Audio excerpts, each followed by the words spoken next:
말씀은 구약성경 사사기입니다. 구약성경 사사기 1장 1절에서 7절의 말씀입니다.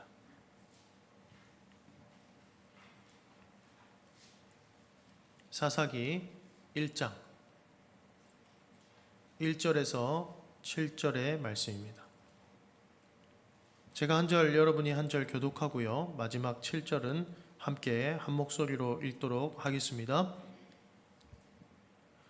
여호수아가 죽은 후에 이스라엘 자손이 여호와께 여쭈어 이르되 우리 가운데 누가 먼저 올라가서 가나안 족속과 싸우리이까?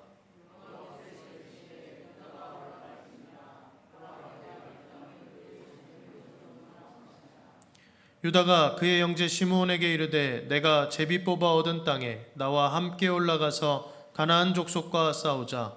그리하면 나도 내가 제비 뽑아 얻은 땅에 함께 가리라 하니 이에 시므온이 그와 함께 가니라.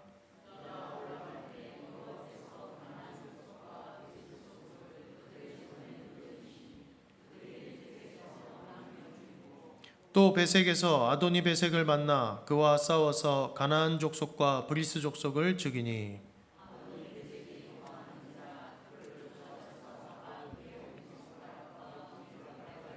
함께 읽습니다. 아도니 베색이 이르되 옛적에 70명의 왕들이 그들의 엄지 손가락과 엄지 발가락이 잘리고 내 상 아래에서 먹을 것을 줍더니 하나님이 내가 행한 대로 내게 갚으심이로다. 무리가 그를 끌고 예루살렘에 이르렀더니 그가 거기서 죽었더라. 아멘. 오늘은 하나님을 의존하는 전쟁이라는 제목의 말씀으로 함께 하나님의 말씀을 듣기를 원합니다. 여러분, 우리 삶은 참 치열하죠. 그래서 삶이 전쟁과도 같다, 이렇게 이야기를 많이 하곤 합니다. 요즘 사람들은 이렇게 표현하기도 합니다. 삶은 계란이다, 이렇게 얘기하기도 하는데요. 웃자고 한 얘기고요. 삶은 계란은 아니고 전쟁과도 같죠. 삶은 참 치열한 것 같습니다. 어떤 우리가 남과 비교해서 볼 때는, 타인의 겉모습만 볼 때는 그것이 타인들의 겉모습을 보았을 때 막 그 삶이 치열해 보이지 않을 수도 있겠습니다. 그러나 어떤 누구든 문제를 가지고 살아가고 내가 통제할 수 없는 일을 만나는 것은 다 똑같죠. 삶은 참 치열합니다. 그리고 전쟁과도 같습니다. 그리고 더 나아가 이 삶이라는 것을 더 치열하게 만드는 큰 이유가 있어요. 특히 그리스도인에게 말입니다. 그리스도인에게는 영적인 전쟁도 더불어 있기 때문에, 영적인 전쟁도 더불어 함께 하고 있기 때문에 더 삶이 좀 치열하게 느껴지기도 합니다. 우리가 그리스도인으로서 이 땅을 그리스도인답게 살아내는 것 말입니다. 이것은 죄와 싸우는 것이고 죄된 시대의 문화와 싸우는 것이기도 하죠. 그것들을 거스르는 것이기도 하겠습니다. 그래서 로마서 12장에 보면 이렇게 말씀하고 있죠. 로마서 12장 2절입니다. 제가 읽어드립니다. 너희는 이 세대를 본받지 말고 오직 마음을 새롭게 함으로 변화를 받아 하나님의 선하시고 기뻐하시고 온전하신 뜻이 무엇인지 분별하도록 하라. 아멘입니다. 로마서 12장 2절에 보니 너희는 이 세대를 본받지 말고 하나님이 기뻐하시고 하나님의 그 선하신 뜻이, 온전하신 뜻이 무엇인지를 분별하라라고 얘기해요. 이게 예배자로서의 삶이고 이게 그리스도인의 삶입니다. 그리스도인은 끊임없는 선택의 이 시간에 놓입니다. 무엇이 하나님이 기뻐하시는 일이겠는가? 어떻게 살아야 거룩한 삶을 살 것이겠는가? 그런데 그 외에 모든 이들에게, 믿지 않는 이들에게도 동일하게 주어지는 삶의 무게는 또 동일하게 우리에게 있죠. 어디 가지 않습니다. 그래서 그리스도인의 삶은 참 치열한 것 같습니다. 여러분, 나의 연약함과 또 싸우는 것, 또 내 안에 죄성과 싸우는 것, 그것이 누가 쉽겠어요? 누가 쉽겠어요? 세상은 믿지 않는 사람들은 자신을 기준으로 두고 그러한 삶을 포기하고 살아갈 수도 있겠습니다. 그러나 우리는 포기할 수가 없죠. 왜 그렇습니까? 하나님의 은혜로 말미암아 구원받았기 때문입니다. 하나님의 은혜로 말미암아 구원받았고 우리를 구원하신 하나님께서 저와 여러분이 선한 삶을, 세상과 구별된 거룩한 삶을, 죄와 그래도 우리가 질 때가 많고 우리가 넘어질 때가 많지만 그럼에도 불구하고 죄와 싸우기를 우리 하나님께서 원하시기 때문에 우리는 선한 싸움을 싸워 나가야 하는 것이죠. 인생이 너무나도 치열하지만 말입니다.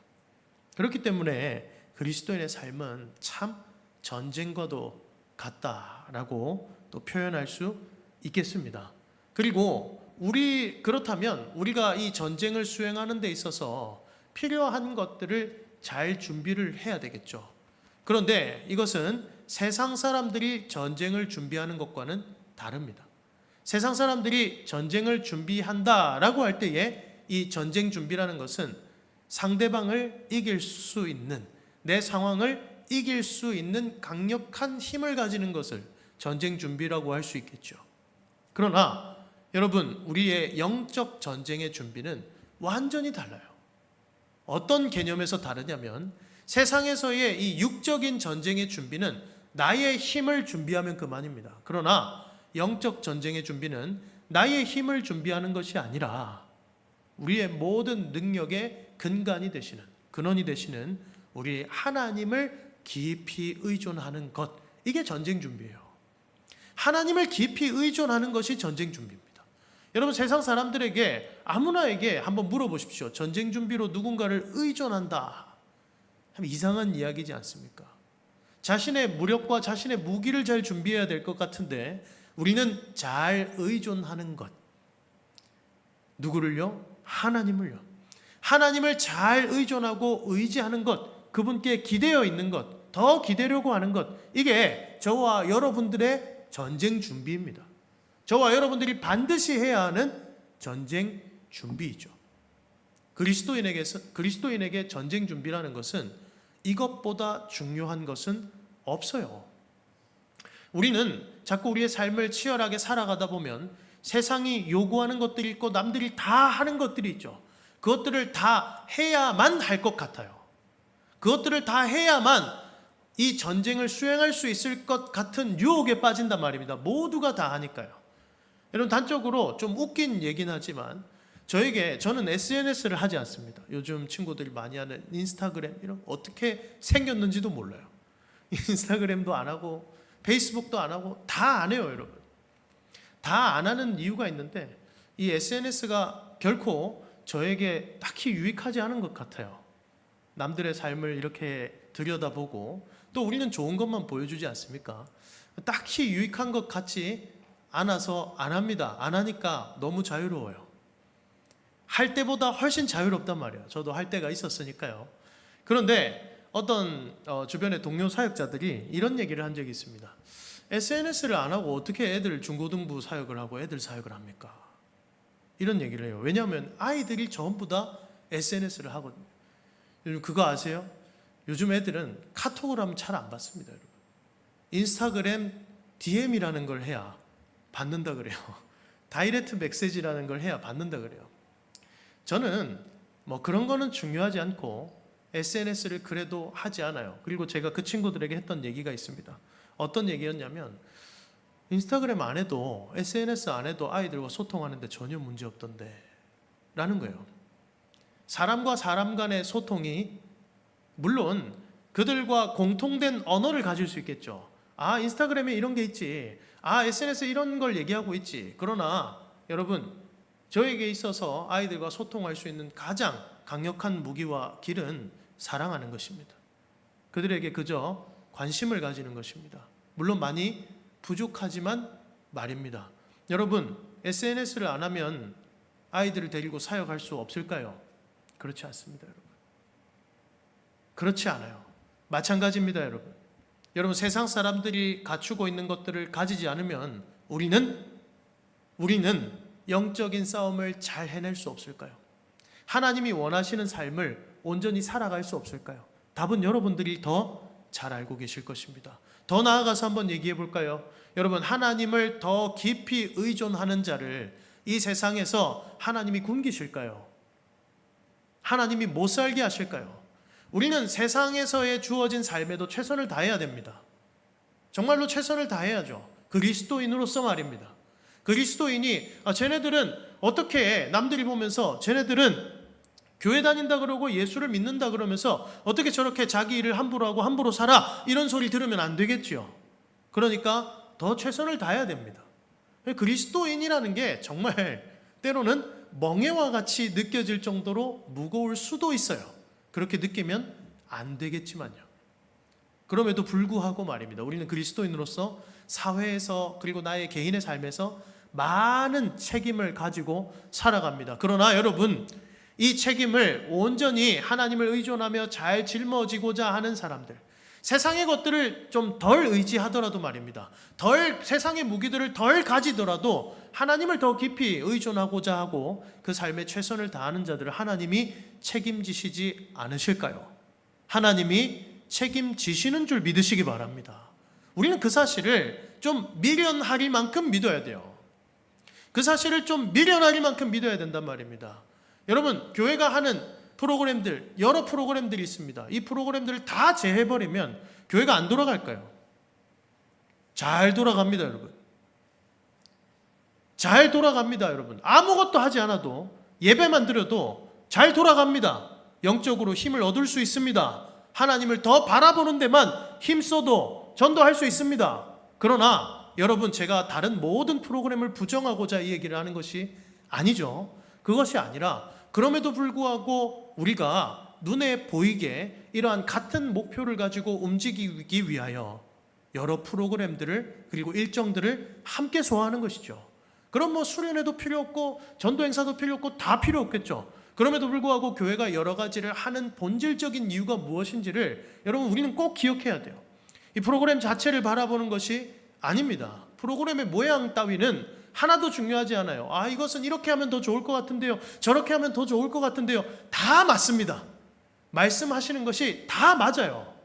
여러분, 이 프로그램이 세상에서 얼마나 탁월한 프로그램이 되는가, 이것은 하나도 안 중요하단 말이에요. 그게 중요한 게 아니라 이 프로그램을 통해서 우리가 무엇을 하고자 하는가, 누구를 바라보고자 하는가, 누구를 예배하고자 하는가, 누구를 위해 살고자 하는가, 이 본질 자체에 우리는 집중해야 됩니다. 우리가 영적 싸움을 싸워 나가기 위해서, 영적인 전쟁을 이 삶을 통해 잘 수행해 나가기 위해서 여러분, 우리는 언제나 하나님을 바라보고 우리의 본질이 되시는, 진리가 되시는 하나님을 더 깊이 의존하는 그 연습들과 그 훈련들을 더 해야 한다는 것을 믿으시기 바랍니다. 그리고 오늘 읽었던 이 말씀이 하나님을 의존하여 전쟁을 어떻게 수행하는지를 잘 보여주는 말씀이에요. 그리고 오늘 이 말씀의 배경은 이렇습니다. 이제 가나안 땅 정복 전쟁을 여호수아와 함께 하여서 들어오게 되죠. 이스라엘은 총 4번의 큰 전쟁을 통해 가나안 땅을 크게 정복하게 됩니다. 그러나 남겨둔 민족들이 많이 있었어요. 여호수아가 이제 나이가 다 찼어요.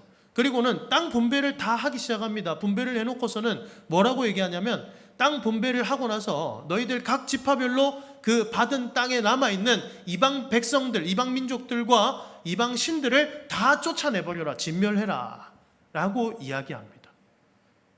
그리고 오늘 사사기 1장은 여호수아가 죽은 후에로 시작합니다. 이스라엘에게 결코 좋은 상황이 아니죠. 여호수아는 대단한 지도자거든요. 이스라엘에게 있어서 상당히 대단한 지도자 아니겠습니까? 그들의 이 가나안 땅 정복 전쟁을 승리로 이끌었던, 물론 하나님께서 하셨지만 하나님이 여호수아라는 인물을 통해서 행하셨기 때문에 여호수아가, 이 지도자가 죽었다는 것은 또 모세와 같은 거대한 지도자가 사라졌다라는 것을 의미하기도 합니다. 그러면서 지금 오늘 유다 민족들이 하나님께서 하라고 하신 이 전쟁을 어떻게 수행하는지를 잘 보여주고 있는 본문이 오늘 1절에서 7절까지 말씀인데요. 이 1절에서 7절까지 말씀을 통해서 우리가 알아야 되는 것을 딱 3가지로만 정리해서 함께 듣기를 원합니다. 첫 번째, 우리가 이 말씀을 통해서 알 수 있는 사실이 있습니다. 그것이 무엇이냐면, 우리는 하나님께 묻는 자세를 갖춰야 된다라는 거예요.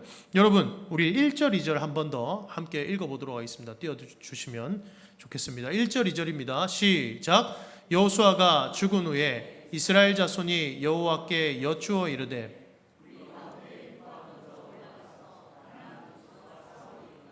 여호와께서 이르시되 유다가 올라갈지니라. 보라, 내가 이 땅을 그의 손에 넘겨주었노라 하시니라. 아멘.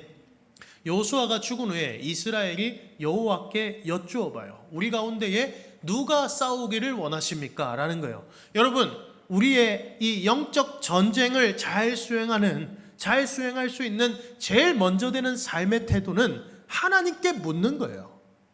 하나님께 물으셔야 합니다.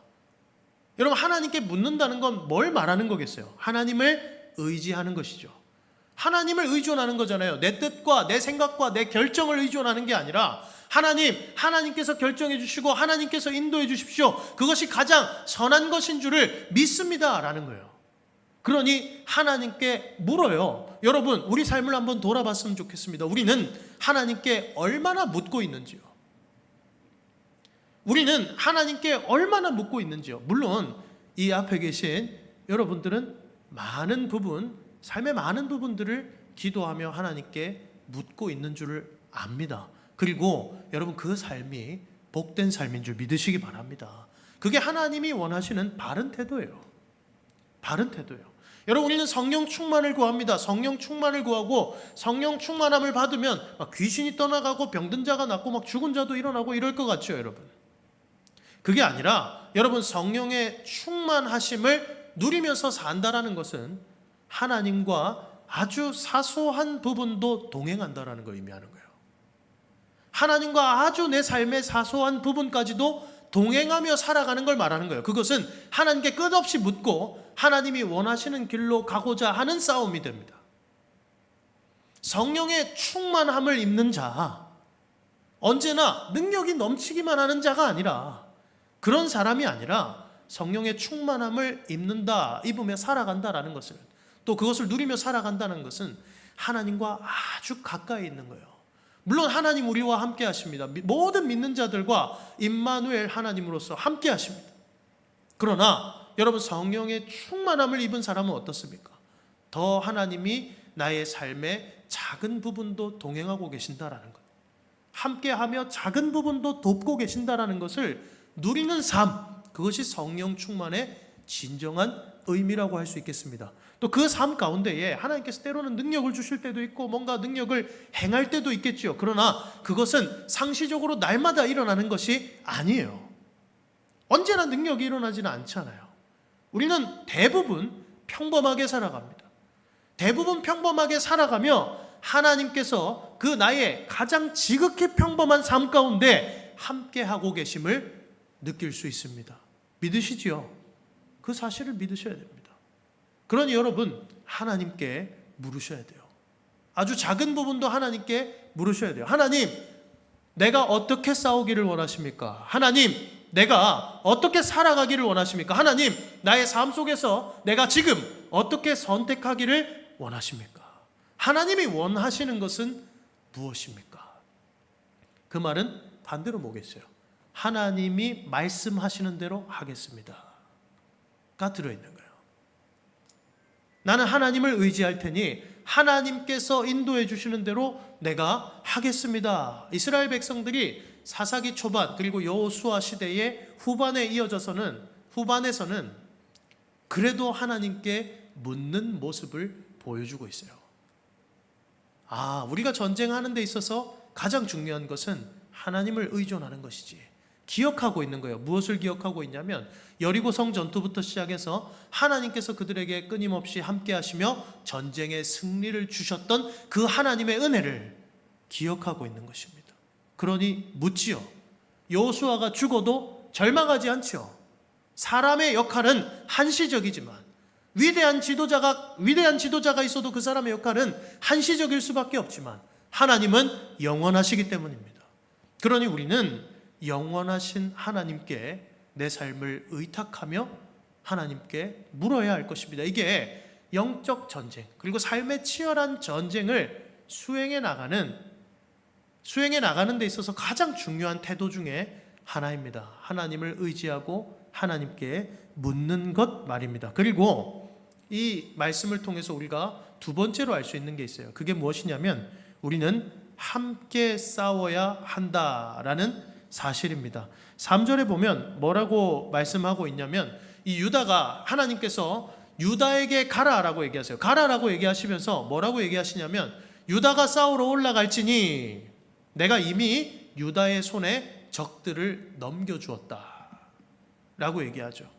그리고 유다 지파는 그것을 믿는 믿음으로 나아가요. 그냥 하나님이 넘겨주셨다라고 하셨기 때문에 우리는 갑니다. 가는데 여러분 이 12지파의 땅 분배도를 보면 남쪽에 이스라엘 남쪽에 이 유다 지파가 크게 있는데요. 그 유다 지파 안에 작게 이 땅을 받은 지파가 시므온 지파입니다. 시므온 지파는 유다 지파보다 훨씬 작아요. 유다 지파보다 훨씬 세력이 작은 지파입니다. 그런데 유다 지파가 뭐라고 하냐면 시므온 지파에게 이렇게 얘기하는 거예요. 내가 지금 싸우러 갈 건데 너희도 같이 가자. 그러면 나도 너희와 함께 싸워줄게. 너희의 정복 전쟁에 나도 동참할게. 이렇게 딱 이야기를 하는 거예요. 이 유다 지파의 담대한 믿음에 이끌려서 시므온 지파가 오케이 나도 가겠습니다 하고는 같이 싸워 나가는 것입니다. 주 안에서 사랑하는 성도 여러분, 우리의 믿음의 싸움은 우리 삶을 살아가다 보면 나 혼자 치열하게 살아가는 것 같아서 고독하고 외롭고 힘들 때도 있지요. 그러나 옆 사람을 보십시오. 함께 모여있는 사람을 보십시오. 여기 계신 여러분들 모두가 함께 삶의 각자의 자리에서 같은 믿음을 가지고 이 믿음의 싸움을 싸워나가는 동력자인 줄 믿으시기 바랍니다. 그래서 좌우 앞뒤 분들에게 이렇게 좀 말했으면 좋겠어요. 당신은 혼자가 아닙니다. 네, 웃으면서 당신은 혼자가 아닙니다. 주 안에서 사랑하는 성도 여러분, 하나님은 우리를 혼자 두시지 않으셨습니다. 믿으시지요? 그래서 우리 성북교회 공동체도 하나님께서 이루시고 모으신 것 아니겠습니까? 우리는 주중에 열심히 혼자 이 영적인 전쟁을 수행하고 싸워 나가다가 주일에 와서 확인받는 거예요. 나와 함께 같은 고백을 하는 이들이 이렇게 많이 있구나. 이렇게 많이 있구나. 이 박해받던 엘리야 선지자에게 홀로 영적인 전투를 너무나도 힘들게 해나가던 엘리야 선지자에게 하나님 말씀하시잖아요. 너 혼자 있는 게 아니라 내가 7,000명의 의인을 두었다 라고 얘기하지 않습니까? 우리는 혼자 싸우는 것이 아닙니다. 그리고 하나님께서는 저와 여러분들을 혼자 두지 않는 것을 통해서 무엇을 보여주시냐면요, 하나님께서 함께하고 계신다는 것을 보여주세요. 아멘이시죠? 여러분, 우리의 모든 삶에 이 전쟁과 같은 삶에 치열한 삶 속에 우리가 혼자 있지 않도록 동역자들을 허락하실 뿐만 아니라 우리 하나님께서 함께 하시는 줄 믿으시기 바랍니다. 하나님이 함께 하세요. 그리고 하나님이 나와 함께 하신다는 가장 가시적인 증거가 교회 공동체예요, 여러분. 교회 공동체요. 사도 바울이 빌립보 교회에게 편지를 하면서 끊임없이 기뻐합니다. 그리고 감사합니다. 왜 감사하는 줄 아세요? 빌립보 교회가 사도 바울의 선교 사역을 함께 도왔거든요. 바울이 혼자 있지 않게 해줬거든요. 빌립보 교회는 왜 도왔겠습니까? 바울의 선교 사역을 통해서 자신들이 유럽의 첫 교회로 세워졌거든요. 그 은혜에 대한 감사로 함께 동참하는 것입니다. 하나님은 성도들을 혼자 두지 않습니다. 그리고 바울도 빌립보 교회가 함께 동참하는 걸 보면서 영적인 싸움에, 믿음의 싸움에 동참하는 것을 보면서 하나님이 여전히 살아계시는구나를 확인해요. 그러니까 옥중에서도 기뻐하고 감사할 수 있는 것입니다. 여러분, 우리의 삶이 아무리 벅벅하고 치열하고 고되고 힘들어도 하나님께서 함께 하시는 것을 보아야 할 것입니다. 우리의 시선이 하나님께 있어야 돼요. 그리고 유다 지파와 이 시므온의 관계를 통해서 우리는 그리스도와 교회의 관계를 볼 수 있습니다. 시므온은 작은 지파지요. 이 유다 지파의 믿음을 통해서, 유다 지파의 믿음의 담대함을 통해 작은 지파였던 시므온이 이끌려져 가서 함께 전쟁에 참여해요. 그리고 유다가 약속했던 것은 무엇입니까? 나와 함께 가면 나도 너와 싸워줄게. 오늘 유다 지파의, 유다의 사자로 우리에게 오신 예수 그리스도께서는 저와 여러분들에게 이 설교 시간을 통하여서 이렇게 말씀하시는 겁니다. 나와 함께 가자. 나와 함께 지금 싸우자. 내가 너희와 함께 싸울 것이다. 할렐루야. 주님께서 모든 전쟁을 이미 십자가에서 이기셨지 않습니까? 그렇기 때문에 우리는 함께 싸우러 갈 수 있어요. 우리의 모든 싸움은 혼자가 아닙니다, 여러분. 우리의 모든 싸움은 주님과 함께 있고 성도들과 함께 있는 줄을 믿으시기를 바랍니다. 그리고 이 말씀을 통해서 우리가 마지막으로 알 수 있는 게 있어요. 그게 무엇이냐면 공의로우신 하나님을 믿어야 한다라는 거예요. 결국 유다 지파가 가서 이 베색이라는 곳에서 10,000명을 처단하고, 그리고 이 베색의 왕의 이름을 뭐라고 하냐면 아도니 베색이라 그래요. 베색의 주. 그러니까 파라오랑 똑같은 겁니다, 여러분. 이 아도니 베색의 실제로 사람의 이름은 뭔지는 모르지만 그냥 아도니 베색이다라고 부르는 거예요. 베색의 왕이다라고 하는 거예요. 여러분, 가나안 지역의 이 가나안 민족들이 문명적으로 훨씬 이스라엘보다 발달해 있었습니다. 이스라엘은 청동기 문화에 있었고 아직 이 가나안 민족은 철기 문화에 들어갔기 때문에 그래요. 그러니까 무기로서도 너무 차이가 나죠. 무기로서도 너무 차이가 나요. 그럼에도 불구하고 하나님께서 약속하신 것을 이루시죠. 내가 유다의 손에 넘겨주었다. 그리고는 승리합니다. 그리고는 이 아도니 베색이라는 왕을 잡아다가 그의 엄지손가락과 엄지발가락을 자르는데요. 이것은 이 고대 근동 지방에서 이 승리한 나라가 패배한 나라에게 행하는 벌과 같은 거예요. 그들의 강함을 잘라버리는 것입니다. 그들이 완전히 패배했음을 알려주는 것입니다. 그런데 오늘 7절에 보면 아도니 베색이 죽기 전에 희한한 말을 해요. 뭐라고 이야기하냐면 우리 함께 7절 다 같이 읽도록 하겠습니다. 시작. 아도니 베색이 이르되 옛적에 70명의 왕들이 그들의 엄지손가락과 엄지발가락이 잘리고 내 상 아래에서 먹을 것을 줍더니 하나님이 내가 행한 대로 내게 갚으심이로다. 무리가 그를 끌고 예루살렘에 이르렀더니 그가 거기서 죽었더라. 아멘.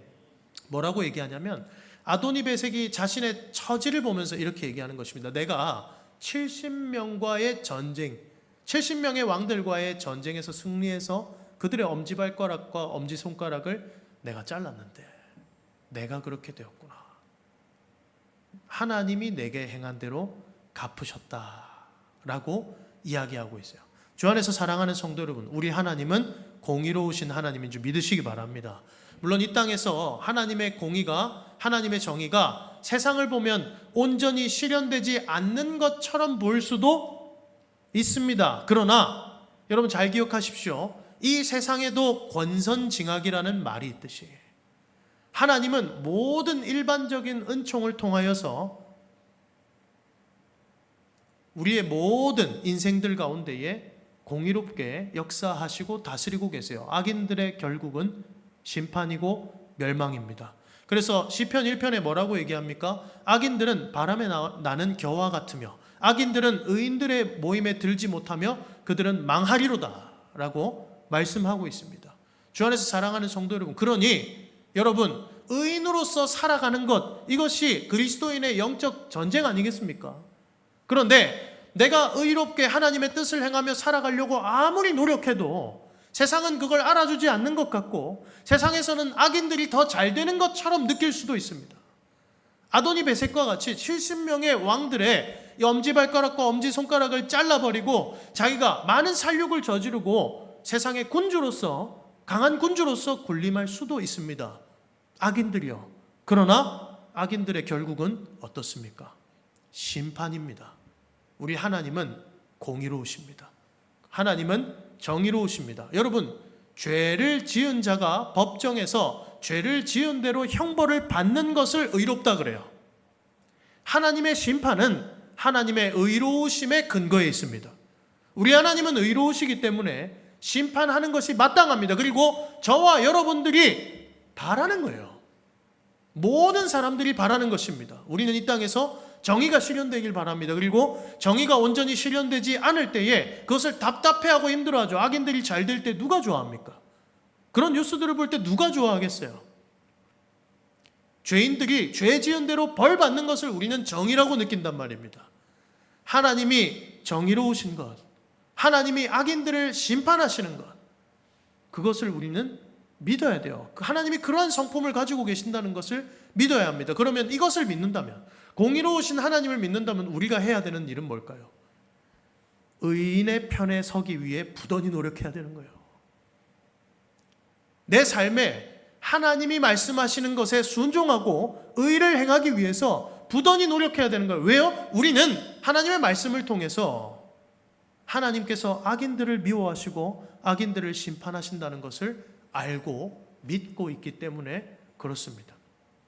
주 안에서 사랑하는 성도 여러분, 우리가 삶을 살아가다 보면 하나님을 믿지 않는 자들, 그리고 죄를 아무렇지 않게 여기는 자들이 세상에서 때때로는 더 잘 되는 것 같아 보일 수도 있겠습니다. 그리고 그들이 가진 것들을 때로는 좀 부러워하지는 않으시는지요? 나는 그들이 갖추고 있는 것들을 나는 갖추지 못했는데 두려워하고 있지는 않으신지요? 여러분, 그들이 갖추고 있는 것들을 우리가 못 갖춰도 괜찮습니다. 왜 그런 줄 아세요? 그들이 못 가진 것을 우리가 가졌기 때문입니다. 그들이 못 가진 것이 무엇이겠습니까? 하나님이 우리와 함께 하십니다. 할렐루야. 하나님이 우리와 함께 하세요. 그러니 우리가 이 영적인 전쟁을 수행하는 데 있어서 이 유다 지파가 행했던 것처럼 말입니다. 하나님께 묻고 하나님을 끊임없이 의존하고자 하는 것, 그리고 우리의 모든 전쟁과 같은 삶 가운데에 우리 하나님이 나와 함께 하시며 전쟁의 승리로 이끄시고 전쟁을 도우신다는 것, 그것을 확인하며 사는 삶이 진짜로 복된 삶이죠. 당장의 편함을 위해서 타협하지 마시기 바랍니다. 이건 저에게도 하는 말이죠. 당장의 편의를 위해서 타협하는 것보다 우리는 전쟁이 여호와께 속한 것임을 믿음으로 우리 하나님께서 원하시는 것들을 묻고 따르고 행해야 할 것입니다. 주 안에서 사랑하는 성도 여러분, 오늘 유다 족속이 그렇게 믿음의 전쟁을 수행했듯 저와 여러분도 충성되이 믿음의 전쟁을 우리의 삶 속에서 수행해 나갈 수 있기를 주님의 이름으로 축복합니다. 함께 찬송하시겠습니다. 찬송가 350장입니다.